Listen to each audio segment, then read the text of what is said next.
a market in the late 1990s when I was still a teenager, buying and selling digital assets around video games, virtual worlds in particular. And so throughout my 20s, I became the main market maker for things like World of Warcraft Gold. And I was managing the secondary markets for over 1,000 different digital currencies, built up a supply chain of about 400,000 people, principally in China, that played these games professionally to mine those digital currencies. Did about 40 acquisitions, rolled up South Korea, for example, where we had over 90% market share, created and rolled up the top web properties for that genre of gaming, built a top 100 website in terms of traffic in the world, sold that to Tencent. We were PayPal's largest merchant for years. We were instrumental in launching Alipay in China. And so became very familiar with digital currencies, testing economic theory in virtual worlds, and understanding cross-border payments and payment systems in general. And that was my 20s. And so considering that I was doing virtual currency for a decade prior to the creation or launching of Bitcoin, it was natural that I would switch from playing around in virtual worlds and seeing if these same experiments and ideas could be implemented in the default or analog world. And in this space, I've done a number of things. I'm chairman of the Bitcoin Foundation. I was one of the co-founders of Mastercoin, where we created or invented the ICO, the first ICO. I was one of the co-founders of Blockchain Capital, the first venture fund in the space. It's now on to Fund 5. Co-founded Tether, where we invented the stable coin, created the first digital dollar. That system's doing about $10 trillion a year in transactional volume today. Created the first crypto bank down here in Puerto Rico, where I'm speaking to you now, back in 2014. Co-founded BCAP and created the first security token, which will hopefully bring improvements to how securities are eventually settled. Was involved with I've been an advisor since the beginning to T0. Did Block 1, where we created EOS, and the list goes on and on and on and on. I won't bore you with too much of it, but let's just say I've been extremely active in the sector and principally trying to work with those people that want to do things that have never been done before. Fantastic. I think this is such great context. Well, so to actually my next question. So with everything that you've been doing in this space, and especially with your deep expertise as well as experience within this fraction of the world, I'd love to get to know from you today, before we get onto to your presentation, what excites you the most about this movement, about this narrative, as well as about the innovation that's currently happening in association with blockchain technologies? Well, the world is changing, and it's changing rapidly. And I like to be on the forefront of change, because technology is amoral. It is a tool. It is neither good or bad. How we use it will determine the impact it has. So I like to be on the front line, showing up with the right intentions, hoping to guide and land the ship, as some might see it. And so the philosophical, sort of view of what is this technology? What is it about? It's about bringing efficiency. It's about bringing transparency. It's about bringing inclusivity. All of these things that I fundamentally believe in. It's about bringing and creating greater integrity. And so I'm excited by the potential for positive impact that this technology has on the world. I also care about the legacy systems and how we transition. We can have a revolutionary event or an evolutionary event. Take a look at the US dollar today. 26% of all US dollars in existence were created this year. That is a frightening number. And if you look at how technologies like Tether have shown governments that they can use technology to enhance their currencies, and how China has created the Chinese digital yuan, these things matter. We're doing a lot of things in this country from a fiscal policy perspective that is damaging and eroding trust, faith, and confidence in the existing, call it legacy system. And there's external threats, and our future, our lives are going to be impacted in a major way based upon the decisions we make and how we navigate this road ahead. And I choose to live my life in service, and I hope to help land this ship in a way that creates greater peace and prosperity for all of us. Thank you again for another fantastic answer. And I thought to even focus on one of your words there, the word service. I think that idea of service has gotten an entirely new meaning for you, especially with I guess a lot of the work that you've been doing as a presidential candidate. Do you care to give us maybe 30 seconds on that before we go into your presentation? Yeah, so I've committed my life to being in service, and that includes civil service. You know, you take a look at our government and the system that governs over us, and I don't like what I see. And so I'm not the sort of person that just sits on the sideline and complains about it. I recognize that we have the power to do something about it. And I hope that by my running for president of the United States of America in this election and bringing a different message to the forefront of the conversation, talking about the issues that I think impact us all, I hope that it has an impact. This round, because I announced my candidacy on July 4th or on Independence Day, an auspicious day for an independent, was really about basic training. I need to understand the rules of the game. And now I understand them. And I'm committed to doing whatever I can to make the world a better place. And I think that our system of governance is where it matters most. And I hope that I inspire others to run for political office that might not have considered otherwise, because the future is going to happen to you or it's going to happen with you. And if more of us show up operating in integrity with the right values and principles and clear on what we stand for and show up as actual civil servants, and we build a government of, for, and by the people, we will be able to land this ship. Brock, I'm uh I'm very very happy to be in conversation with you today. I'm very much looking forward to hearing everything you have to say in your presentation. And just to give you one last I guess comment about some of your points, I completely agree and subscribe to the thinking that blockchain and especially innovation in that area is not only going to enable a paradigm shift in how we govern ourselves, in how financial systems govern themselves, and how we interact with each other in matters of trust, and basically bringing down the cost of trust today in those systems is a phenomenally huge mission. And I think that you've been so accomplished along that mission, and I'm very much looking forward to everything else that you'll be doing in our space and everything around that as well. So thanks, Brock. Let's give him a round of applause, at least digitally, and hear what he has to say. All right. Thank you. Let's see if I get the slides.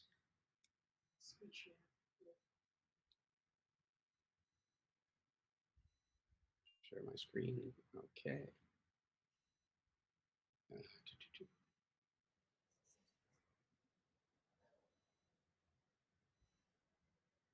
Okay, that appears to be working. All right. We see you, but we see it. There we go. So I guess I'm just going to give you a brief talk. I think we've spent a little bit of time already just with this introduction, but the future of blockchain and crypto during this global economic crisis, which is a time for rebirth. You know, this is the year 2020. I like to think of this as the visionary 20s, and they called the 1920s what the roaring 20s. I see this as an opportunity for us to thrive through these soaring 20s, but it's about how we show up and, you know, the work that we do. You know, the world is changing rapidly. You know, these are some of the other areas of technology. You know, Uber is the largest sort of taxi company in the world, but doesn't have any cars. You know, Airbnb has become the largest hospitality company in the world, but doesn't have any rooms. Facebook, whether for good or for bad, has become the largest media company, but makes no content. And as you know, as we go through this economic sort of crisis, it's worth noting that every time we've gone through these, as I like to say, bull markets create BS, and bear markets tend to bear fruit. And so if you're feeling down, a lot of the greatest businesses and a lot of the greatest things get built during the most challenging times. And here's just a few examples of what happened during the last recession: Uber, Airbnb, Slack, Pinterest, WhatsApp, Square, Venmo. I think this data is also worth noting right now, which is, PayPal does $647 billion in terms of value processed. Our crypto communities have already surpassed that. And so this is very real. It's here, and the world is starting to wake up to this. It's not a passing fad. We are here and going to make some real change as we build out this parallel financial system. Right? There's basically two lanes. We've got the legacy systems and the new systems. There will be hybrid systems as well, but we're making major changes. Decentralized finance is huge. The fact that you can now generate yield on these alternative assets, and as we tokenize things like gold and other commodities, now that you can generate yield from that gold, that'll cause this stuff to take off very quickly. Obviously ICOs and STOs are changing the world of capital formation. I think that we're going to see this type of fundraising come back in a very big way as we have better, call it systems of governance in place, checks and balances, so that founders and creators can be removed if they're not performing, so that the overall vision can be completed, even if the team is the wrong team. This is worth noting with everything happening right now. I think the numbers are something like 70% of Americans are questioning the integrity of our electoral process. And we made some history on our campaign. Utah County has implemented the votes system, in part a blockchain voting system. And so the first time in US history, a vote was cast, a ballot was cast on the blockchain in a general presidential election. And it so happens that vote was for me. And for a moment, I had more votes in the state of Utah than every other candidate combined. And that's because this was the first vote cast, and it was about 12 hours before anything else. But this is going to be a core part of the conversation coming out of this election. I believe that we're going to see a lot of blockchain. Again, it's not just blockchain. These are more complex products. But I think blockchain-based voting will be implemented in a lot of jurisdictions throughout the United States because of the conversations being had, and that'll happen through 2021 and 2022. From there, the technology will likely be solidified through the next presidential election, where it's very possible I will be running again. And then coming out of that election in 2025 and 2026, we will see another round of mass implementation. I think before the end of this decade, we will see this type of technology implemented in a majority of elections. It won't replace legacy systems for a little while, but at least we'll see these new systems emerge, which is a very positive thing from an integrity perspective. But the bigger impact it has is an accessibility one. If we can bank from our phones, we should be able to vote from our phones. And in doing that, that will increase voter participation, which will have a very big impact on governance. Historically, only 43% of eligible voters in presidential elections have not voted. But the number that's even more frightening is that it's like 90 to 92% are not voting for like city council elections that arguably have a bigger impact on your life because they affect your local neighborhood. And as long as nobody is showing up to vote, and we allow a very small percentage of the population to decide for us those things that govern over us, as long as we ignore this right, this incredible privilege we have to be able to choose our government, until we get involved, they will continue to make decisions for us. So I strongly encourage everyone to vote. It's important. This is the system that rules over us. So let's make sure it's a system that we all, or at least a system that we've all chosen to participate in choosing. I think this is also going to be very relevant over the next 4 years. Wars are no longer fought by dropping bombs. I mean, they can turn into hot wars, but they're more like cold wars. And we are in the midst of a currency war. And it's important that we are making the right decisions. As I said, here in the United States, we are making decisions that are eroding trust, faith, and confidence in the US dollar. The US dollar is the foundation of our nation's economy. And it is important that we are making the right decisions. You know, the decisions made at Bretton Woods and the US dollar being the world's reserve currency, that is changing. Iran has now switched to the Chinese yuan The petrodollar, those days are coming to an end. We used to be 50% of the world's economy. We're down to 25. What has served us in the past is no longer going to serve us in the future. And the decisions we make in this area matter very much. And I'm going to continue to show up in this area to try and support our government in whatever capacity I can to facilitate an evolutionary change for the world versus one that is filled with chaos and causes us great harm. Another area, since we've been talking about politics, it's worth noting that Wyoming has become the capital of innovation, certainly in blockchain in the United States. And Wyoming, of all places, is not what any of us would have expected. You'd think New York, you'd think California, you'd think the places that are the homes of innovation and the capital of finance. And so why is that? It comes down to legislation. It comes down to regulatory clarity. And our federal government is taking a very heavy-handed approach to how we regulate around this technology. It's really all about enforcement. It has not been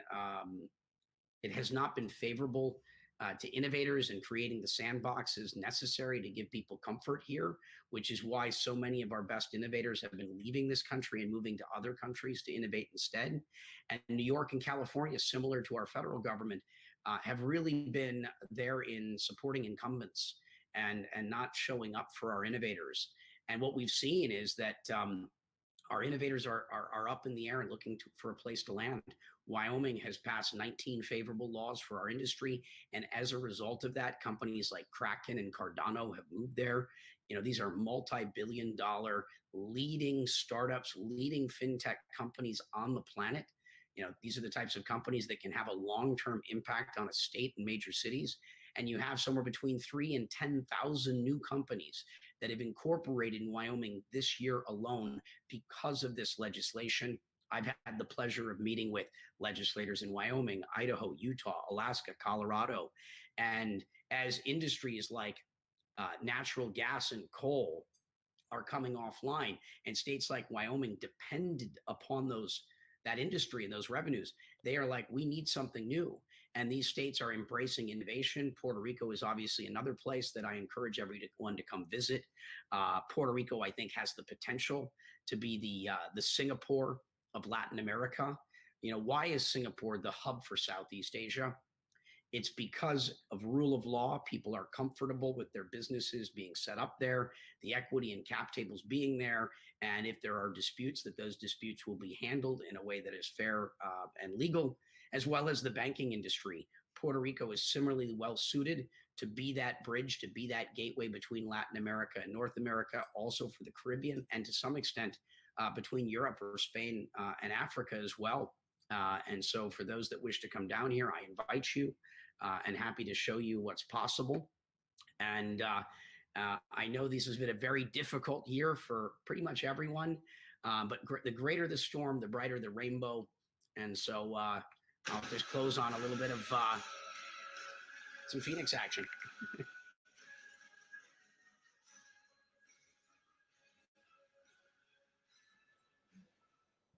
That's a Hopi prophecy, if you're not familiar with it.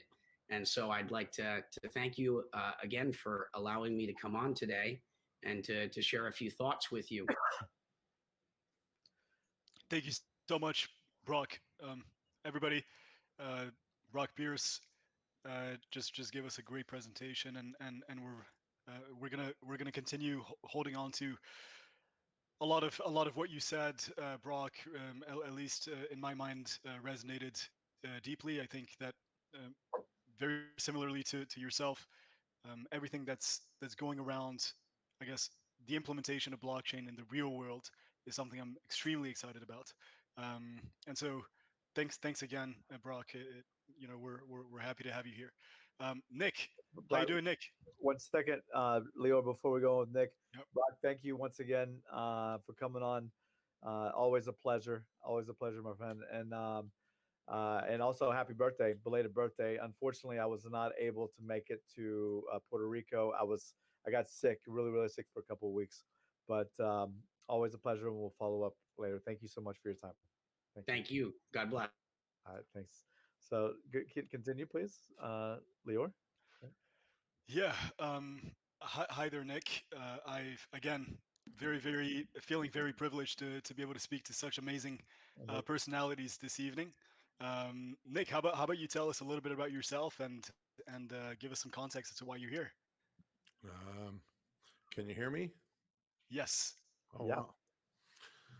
wow. Well, for start, I want to thank everybody for putting this together, and I also want to, thank Brock over there for putting his life, liberty, fortune, and sacred honor on the line, running for president. His exploratory campaign that he had for a few months, and I think everyone has to support a candidate who is has similar ethos to us, and who's one of us. And just like when I worked for Ron Paul, and when um, when all the support that was shown as donations for Ron Paul uh, showed up, all the other people in the House were asking me, "Hey, how'd you raise? $4.3 million in one day, or $6.1 million on the anniversary of the Tea Party. And the 4.3 million was on the anniversary of it was on the 5th of November. So the other politicians wanted to know how he raised that money, and it was really the message that raised the money, he said, and they didn't really understand that. But the same with us. We have to show, if Brock chooses to run again, that we have to donate, because that's a show a vote of confidence, and that's what Brock self-funded. But I think we have to donate to show that there's so much more support for our message, I believe. Yeah, 100%. That's some great input there. And maybe Nick, if you could tell us especially about your own background and what brought you to the blockchain ecosystem and what makes you excited about it, I think would be a great start as well. Yeah, wow. So I've been a technologist for a long time. I've been in many areas of technology, and I remember after 9/11, I had a thriving business. It was No More Hotels, getaroom.com and getaroom.com. And when the buildings got hit with the airplanes, the merchant bank froze all the money in the account, and then said, "Oh, you had a lot of cancellations. We're allowed to give the money back or freeze or whatever." I mean, the cancellations were because no one was allowed to fly for 3 weeks. So that was one reason that pushed me. I worked for Ron Paul and Rand Paul, and Ron always uh, uh, spoke about competing currencies and explained how competing currencies are what's needed for a free society, and that the fiat currency system is not something, especially with a private central bank, is not really what's going to facilitate or protect freedoms, personal liberty and freedom. So I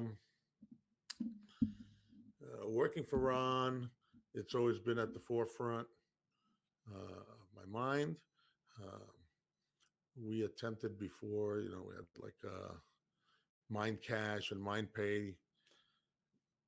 I don't know, not way before, about 5 years before, but it was centralized, and we got a bunch of inquiries. We also built, uh, without knowing, something called escrow payment way before Bitcoin, but we shut it down quickly because we got all types of regulatory inquiries that scared the shit out of us because we didn't know what we were doing. And life went on, and then Bitcoin showed up. I mean, but what happened was, I dedicated my life to freedom candidates, and these candidates, they didn't really. Sometimes they didn't have a shot. But Ron, we had an incredible showing, and but the media smashed them at the end, and then I just felt that there's no way to win or to push through candidates that actually believe in a freedom message and competing currencies. And but then I revisited, revisited the Bitcoin as a weapon in this matter, as a political statement. Then that's how I got back. That's how I got fully entrenched in Bitcoin, because I saw it as a campaign. Yeah, a campaign led by a very strong narrative, right? That was shared by so many people and so many more, at least today. A And campaign they can't shut down on of election course, day. Like right now, when election day shows up, they can. The other side feels like they finished their job, whatever. But Bitcoin survives. sure, of course, and maybe a great segue into telling us what today you're really busy with, at least in the blockchain space. If you mind, giving us just what 1 minute or 30 seconds about what you're currently doing. I know you're Well, let me connected to. finish 1 second. So after that, I felt that I wasted a lot of time in politics and nothing really happened. But so then I got really angry, and because the same talking heads were talking against Bitcoin, I opened the Bitcoin Center, 100 feet from the New York Stock Exchange on the ground floor. That's memorialized in the movie, the Netflix movie documentary, Banking on Bitcoin. And we had an open pit trading, and the regulators would show up and ask us stuff. And I said, well, we didn't make any money off the trading. I let people trade, and and they asked me, well, who's clearing the trades? I said, well, the blockchain is. So I had to explain to them the blockchain over and over. And Sure. we even bought the booze and gave them free booze also, and the space. So it was the first live trading pit.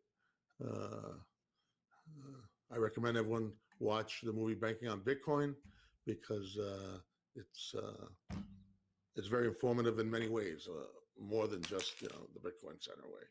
So. Yeah, great. So Nick, would you like to take us through your presentation for today, and we could maybe ask you a couple of questions after that? Sure. Thank you very I much. emailed it to you guys, right? Whoa. I can share it on here? Yep. Yeah, you're supposed to be able to share. Uh-oh.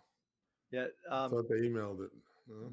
Nick, if you have on your left-hand side, bottom left-hand side, you'll see a laptop icon on the screen. And then you can share from this, or we can share. We didn't have actually the presentation sent to us, but if you can share it on your laptop.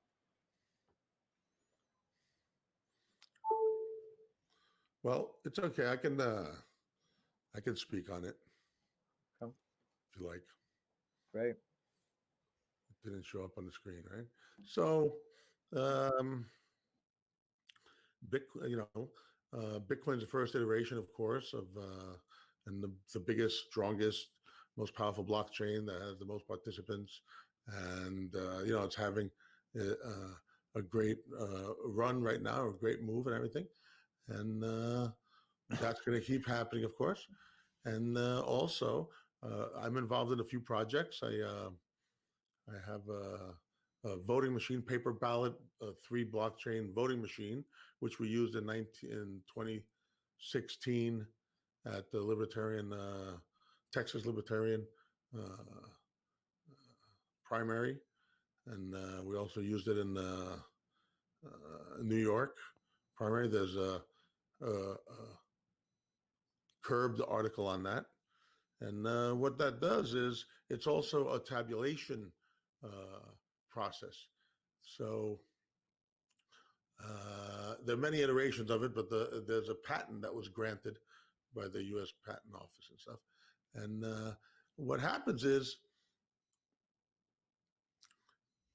people are involved in an election. They want to know that everything was counted. So the paper ballot's not really going to go away that easy.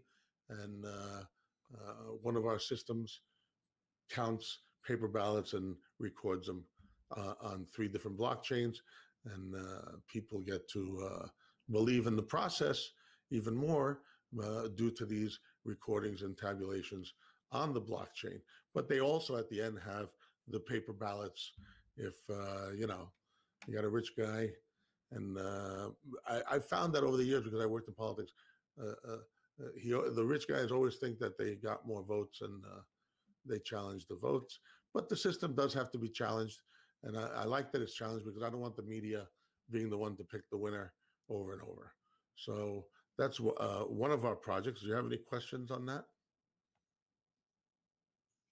Yeah, I mean, so I guess a big question of mine is really, well, I guess what I'm seeing is that most of the projects that you're involved with really, I guess, go back to something that's deeply personal, or very much going back to your own ideological kind of thinking, and everything that's I guess really ingrained in your personal history. So it seems to me like blockchain is another extension of everything else that you've done until now, and everything you've done until now kind of helps you get to where you are. Could you talk a little bit more about that, and maybe even tie this to some of the other projects that you're busy with?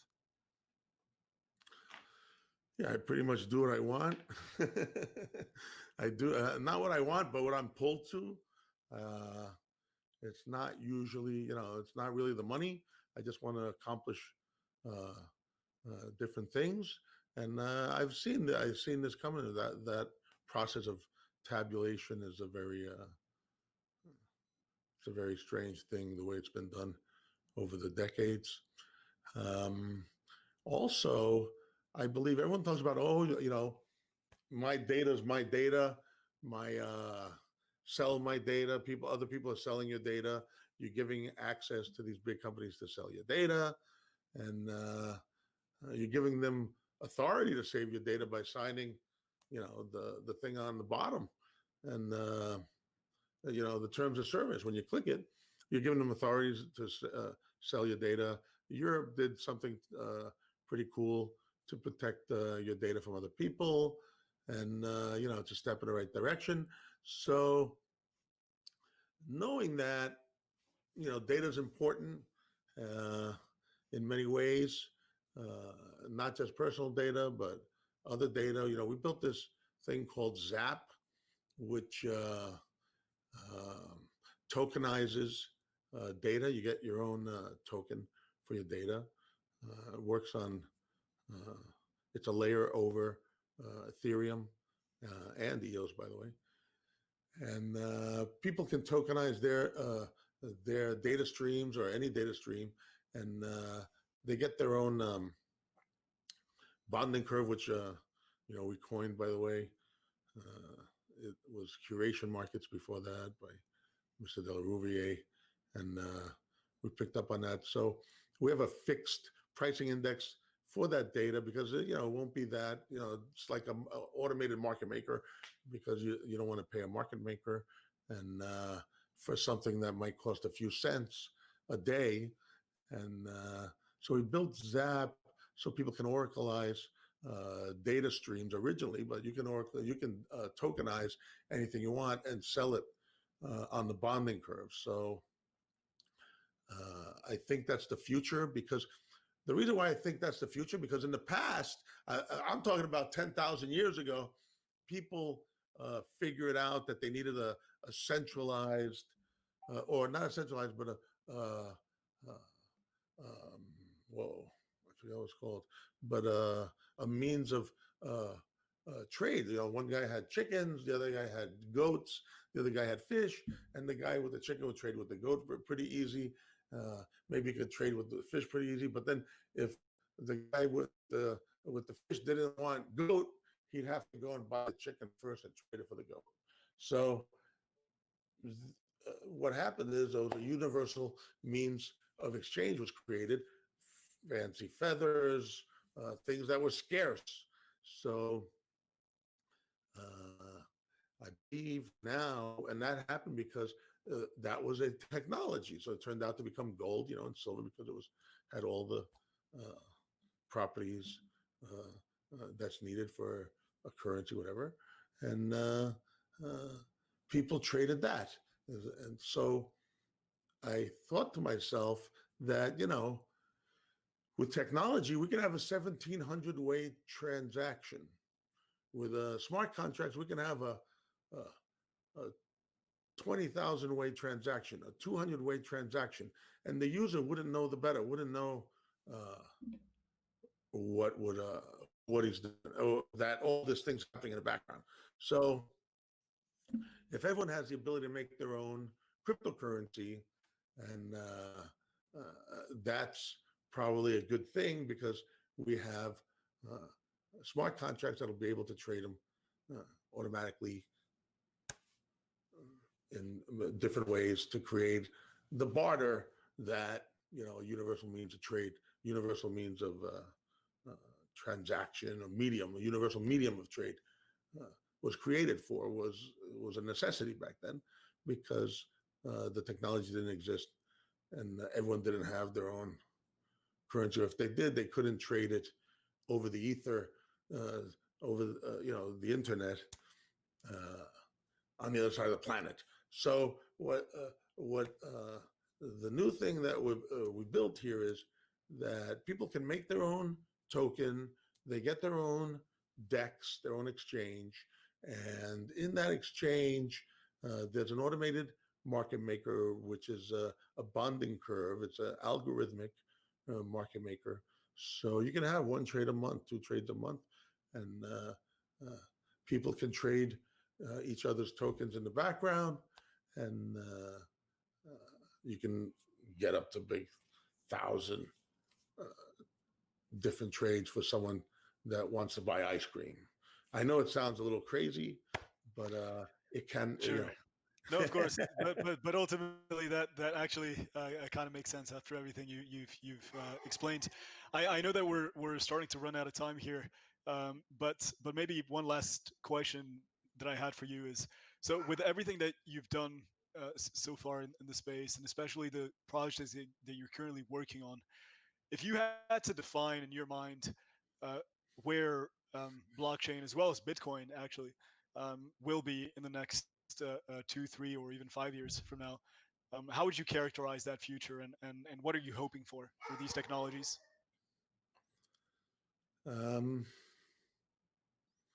Well, using a Zap, what I just explained would be great, and will be great. I believe it's being used already. So it's going to, hopefully, people embrace their own crypto, and the automation of the Oracle's crypto is happening as we speak every day. So I believe that's going to happen. I think that it's up to us. I know that there are reasons.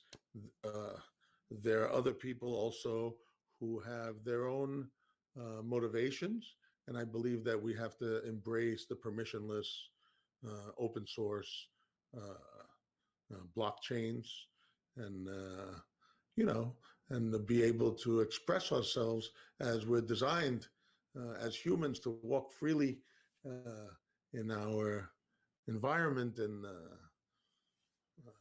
we're created, some people believe that we're created in the image of God, so we should be able to express those freedoms monetarily.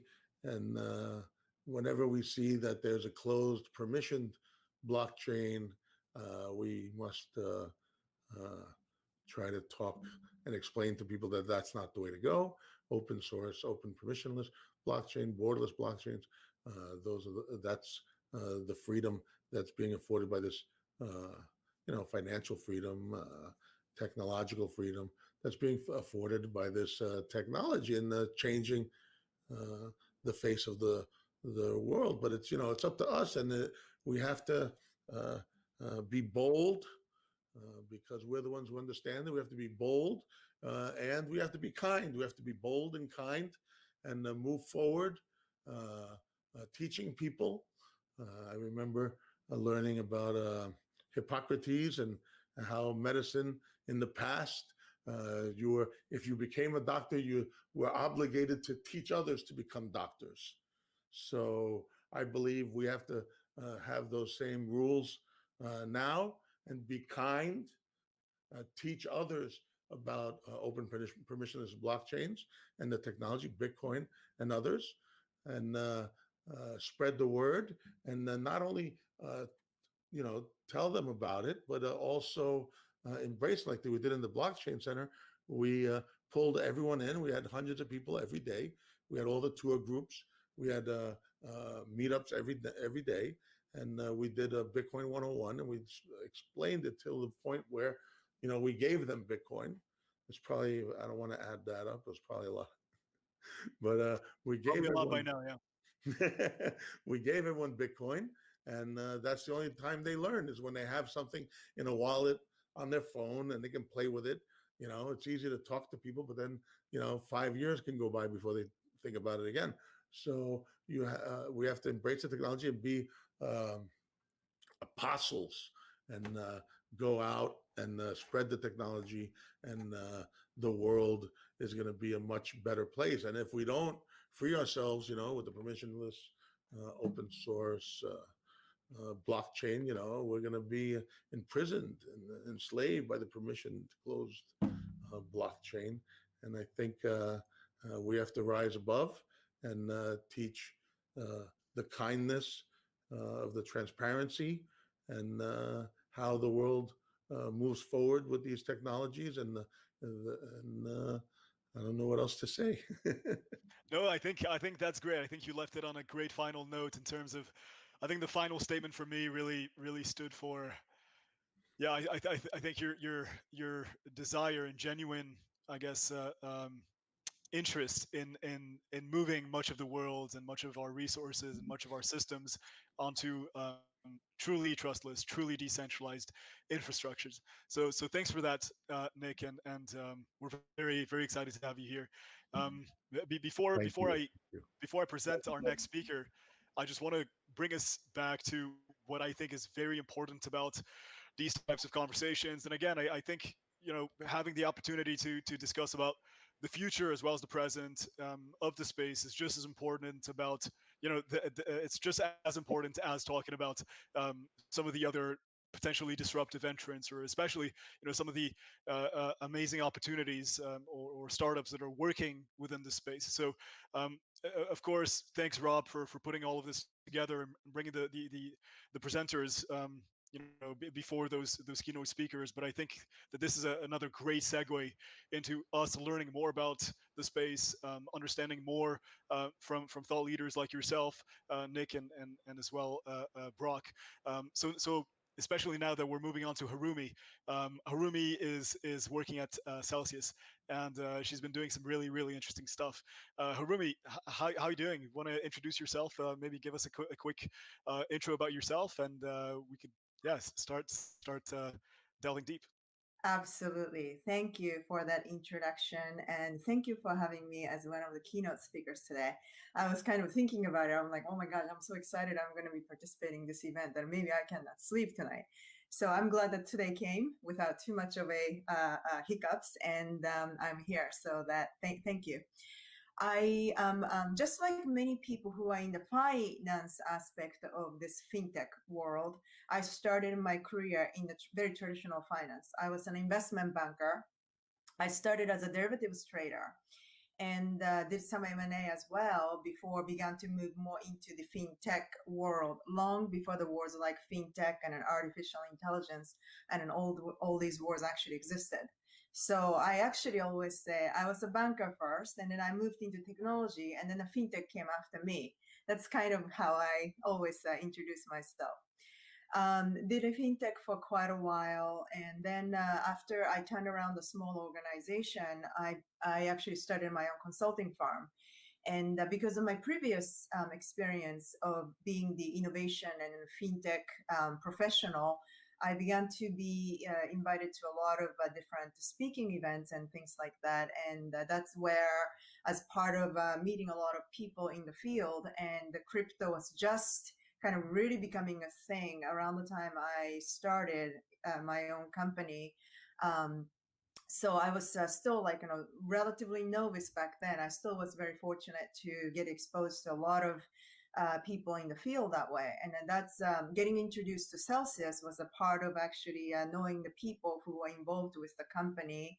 And I met with some wonderful people at Celsius and took the CFO CIO position on the temporary basis at the beginning. And then 9 months forward, I'm here as a full-time employee. So I'm having a blast, having a great time. Assets grew, the assets that we have grew at a really accelerating pace. And then every day I wake up and wonder how much more I have to deploy as part of what I do every day. But very exciting. Yeah. So first of all, I'm a big fan of the entrepreneurs who really started with Celsius. I've been in touch with Alex and the rest of the team for a while now, and I'm based in Tel Aviv. So it's been great to be connecting with the Israeli part of your team. Harumi, maybe one question before you get started with your keynote and especially before we delve into the things that you really care about.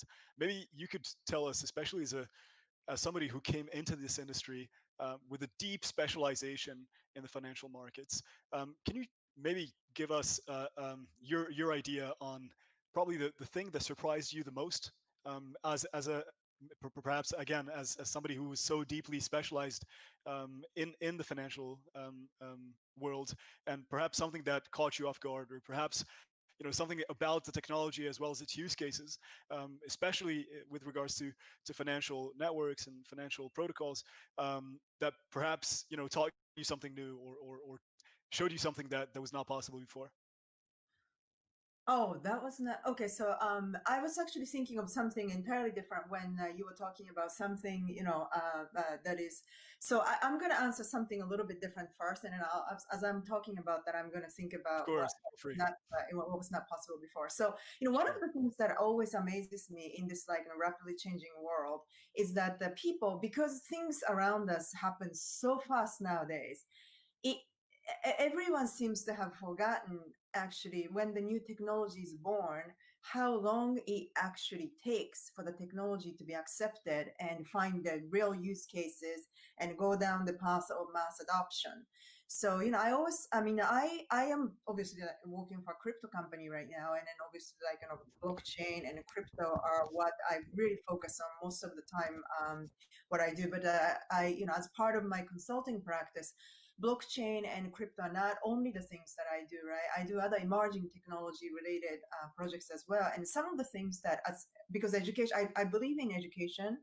I really believe in education, encouraging innovations, financial literacy, because I do come from the finance background. For those people who are a little bit afraid of finance and who are a little bit afraid of fintech and everything else around it, one of the things that I always say as part of that education series is imagine how long it took. Like nowadays we talk about artificial intelligence, Watson and rockets and things like that, as if there's nothing else like that got us here. But all these internet, artificial intelligence, space technologies, all these things actually started back in the 50s.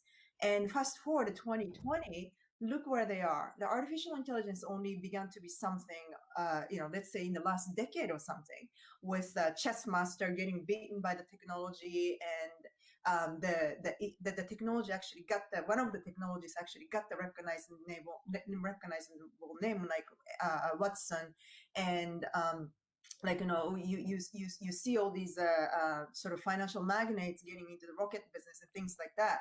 But it really took number of decades for us to get here, and blockchain being only 12 years old, and then a lot of people are becoming the naysayers about this technology. It's something that I feel like look, this is still in its infancy for all practical purposes, and it already does so many things that it does today, and A lot of people made a lot of money off of it. So why all this, criticism, or sort of like a negative way of looking at it, or or some people already giving up on the technology, going down the sort of a mass adoption direction.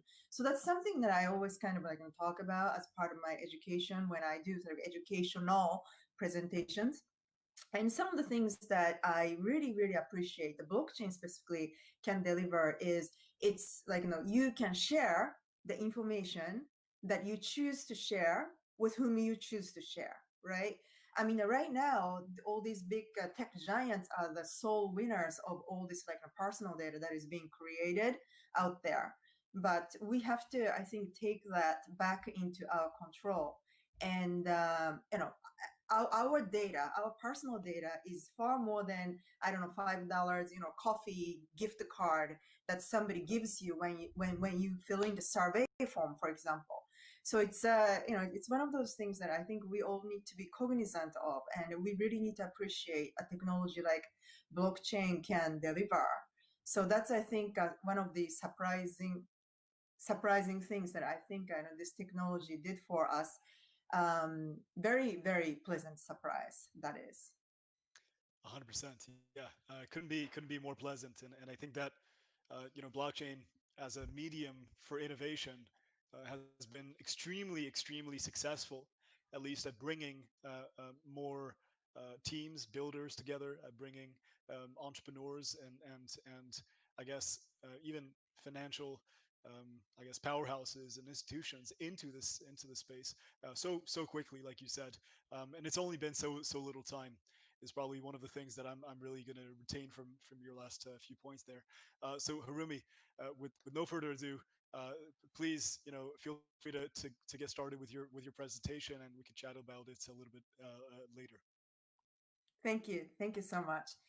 So today my topic is crypto lending economy. This is really the most recent sort of way of, so whenever something like this happens, and we passed the ICO craze, and people are kind of like wondering, what else can we do with this other than raising the money through ICO? Maybe like trading on some platforms. If we're lucky, like we might be able to make a lot of money catching the upside, or having the right position when it really kind of tanks, and then create a lot of money, a lot of wealth out of it. What else can we do? That's where Celsius Network, when it was born, said we'll mimic basically what the SEC lending is doing to the securities out there. We'll do the crypto lending, right? So what is really crypto lending? Can we actually make money with crypto lending? I mean, are there any demands for people who are in the crypto business? Does anybody lend the cryptocurrencies? And the answer is yes, there is actually quite a bit of demand for this. And yes, this is SEC lending, and in similar structure, still one of the most profitable deals, while being able to manage the risk to make money using cryptocurrencies or whatever the underlying assets that you have. So today I will be talking about crypto lending economy. And I'm gonna also do this the freestyle, although I do have a presentation, so I'm gonna be kind of looking at my screen. This event, by the way, could not have come at a better timing, right? I mean, we are about to, maybe within the next few weeks, could be breaking into the new high with the Bitcoins and all other cryptocurrencies. And I think people are getting really excited. Are we not going to? Can we? How is that going to happen? How much of a push down is it going to take before we can break it through? I think a lot of us, if not majority of us, are actually very aggressive in this market right now. We have a very positive view. We do believe that we're going to break it to upside. I'm not a financial advisor. I guess I should say that as we talk about the market. I'm just a CFA charter holder. But I think a lot of people are talking about can we not, and I think we're talking about this kind of subject at the absolutely right time. It couldn't have come at the righter time.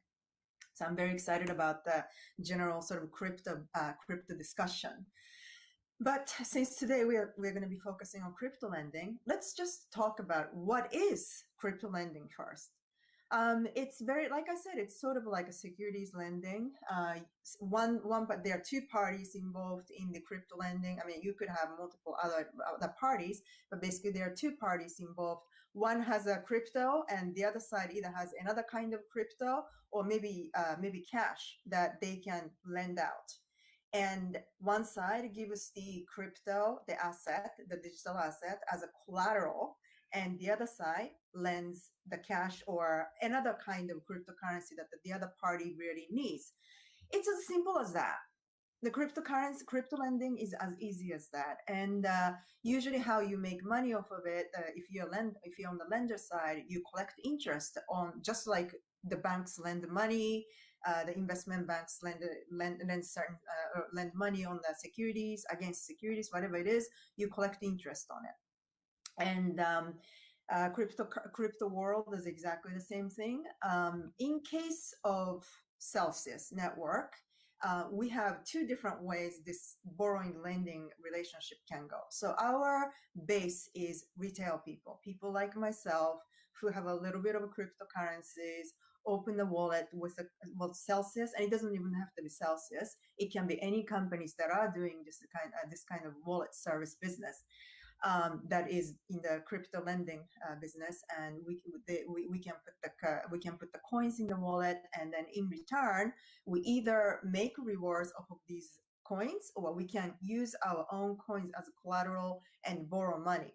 What do people do with that? Maybe buy more coins, or maybe go buy the cars, maybe go finance the house. That is up to the borrowers. What we do though, we flip the coins, we flip it the other way around, because not all the retailers need money. They just want to collect their rewards money, right? So we flip it around, and we also build a relationship with the institutions who also have the needs for some of these coins.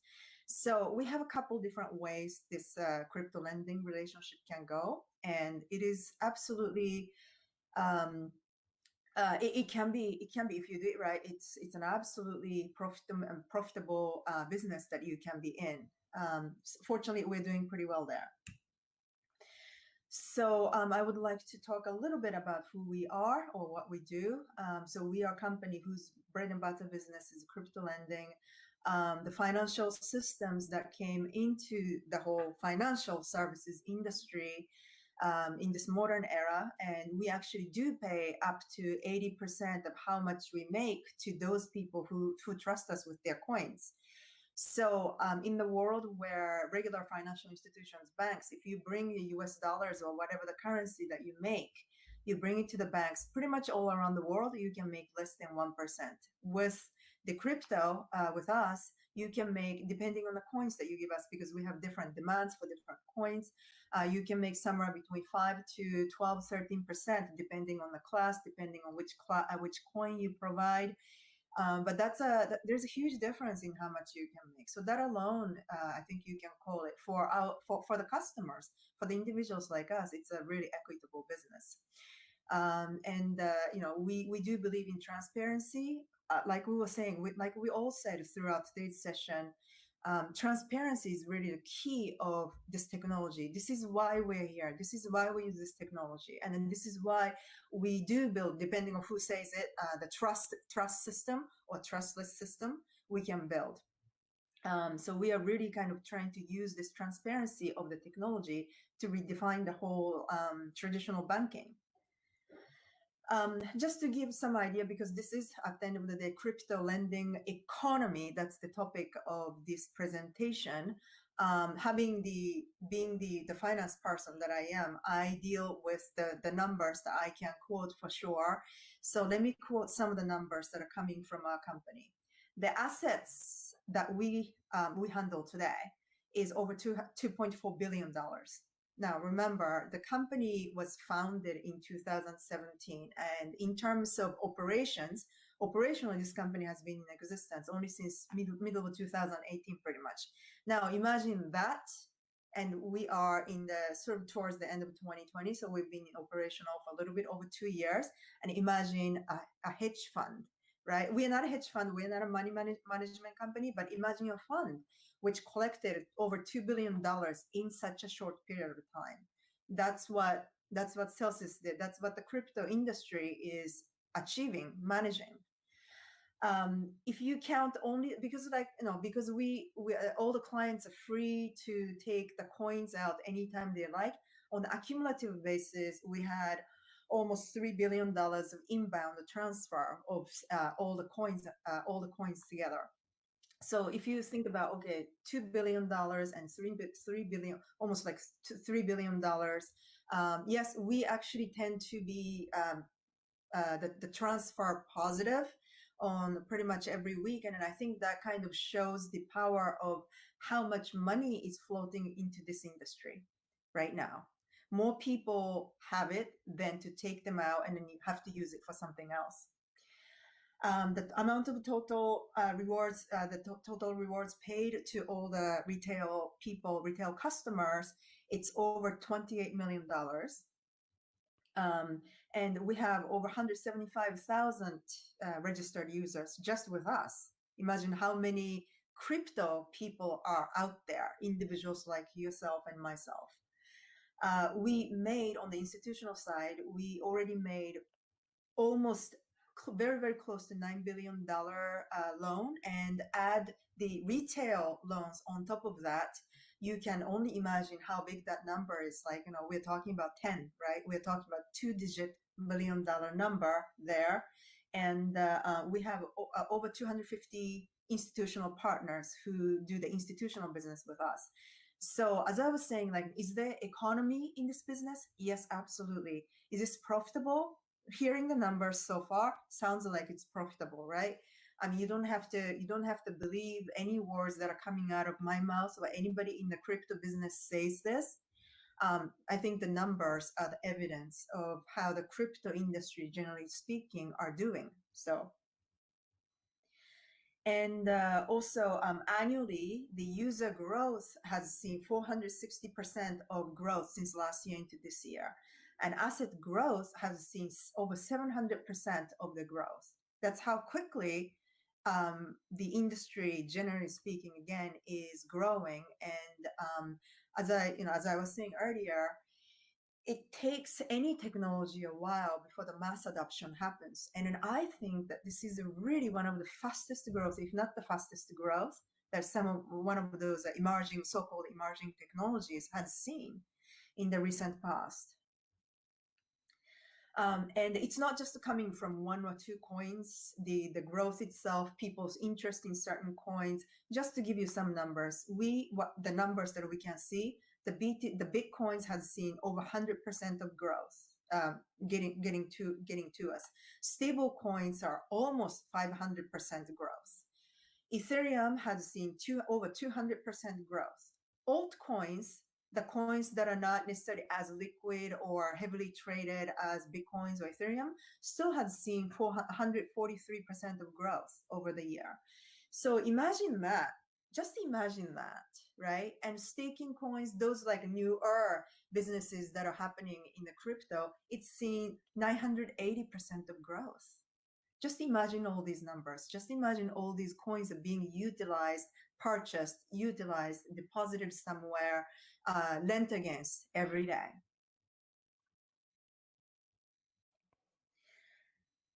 We, on our side, serve 200 plus different jurisdictions. And we pretty much have equal distributions throughout the world. So the interest is not just coming from one part of the world, but it seems to be coming from all over the world. And it's just only the beginning.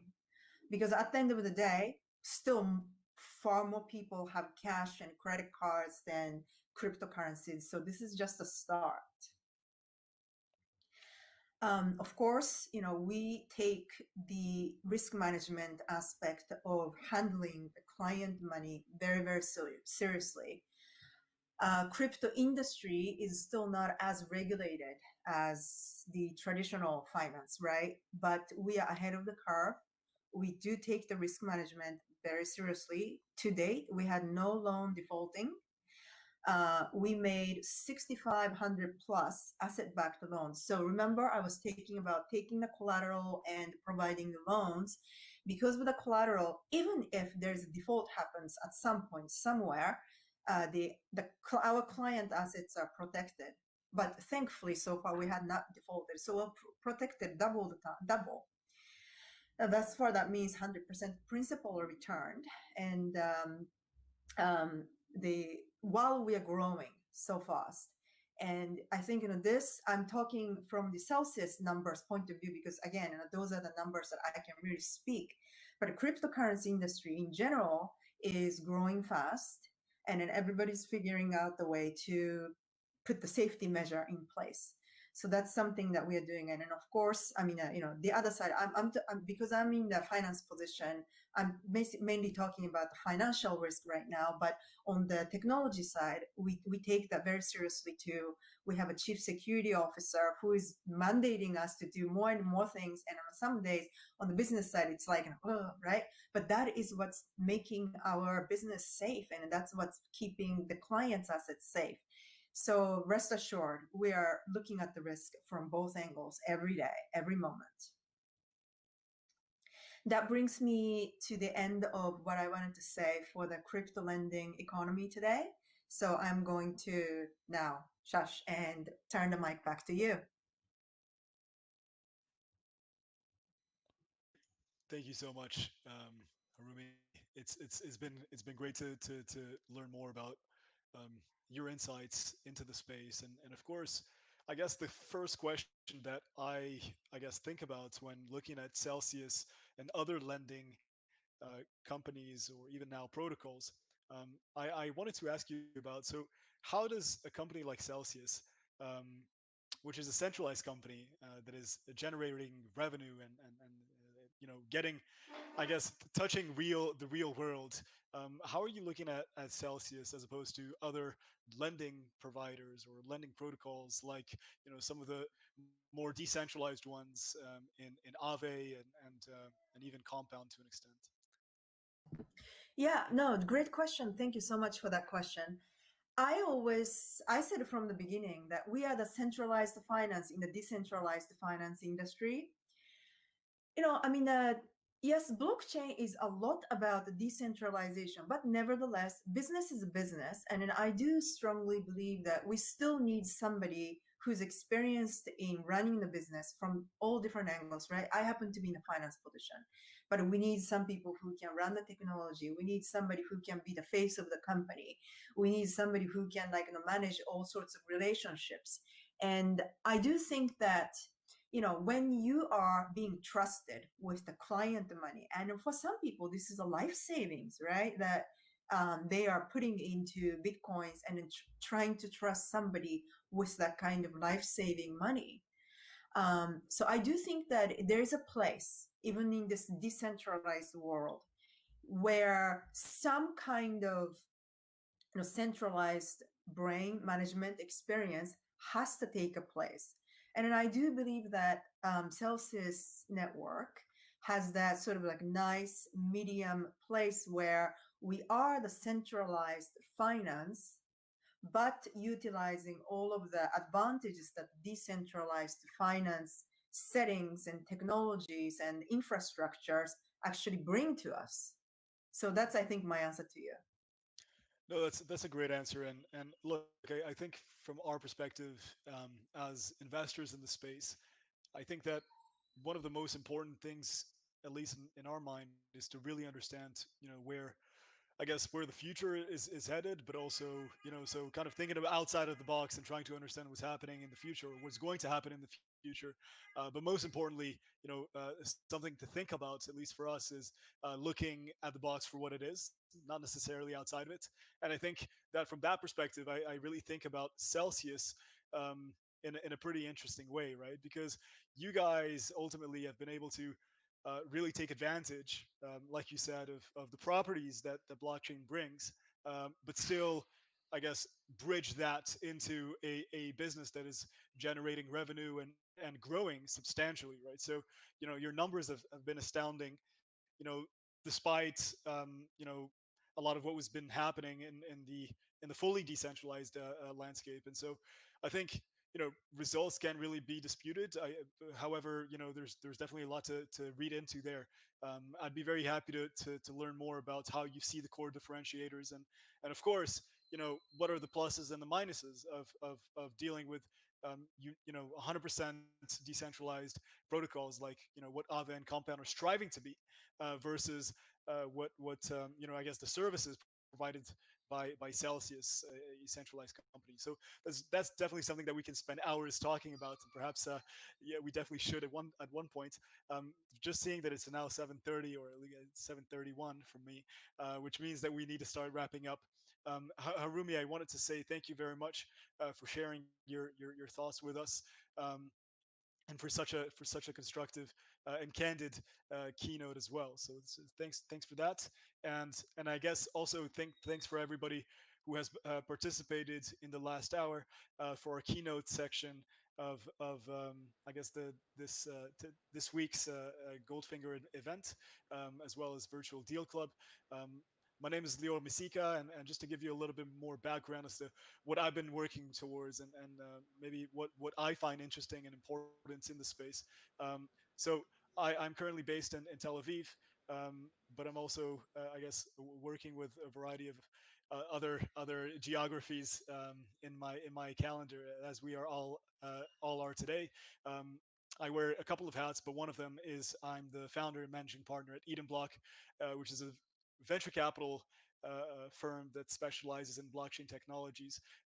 We invest mainly in early stage opportunities with extremely high conviction.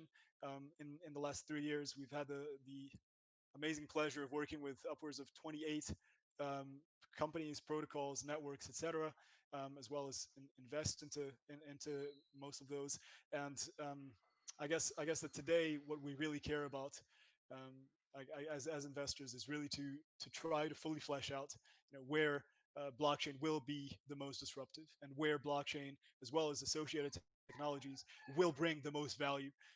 And so, really understanding which industries are most ripe for disruption, which industries, as well as processes, might, I guess, benefit from the properties of blockchain in the best way possible, is something that I've been thinking about a lot. And so, I guess what I really think we can start to extract out of the last few conversations is that blockchain is still extremely young, but it is extremely, I guess, ripe with potential. And what we're seeing now is just the beginning stages of I guess, blockchain and digital assets proliferation into our world. And I'm personally extremely excited about the future that these technologies will enable. So back to you, Robin, and thanks for listening in, and thanks for having me on board. It's been a pleasure. Thank you, Lior, so much, and thank you, Rumi, and thank you, everyone, for attending today. All the investors and people globally, thank you for your valued time. It was a pleasure, and look forward to. I think we have another investor event tomorrow, some other events next week. So look forward for seeing you guys in the and Goldfingr's virtual world. Thank you so much. And Thank you, everybody. thank you. Have a good Thank evening. you. Bye bye. Thank you.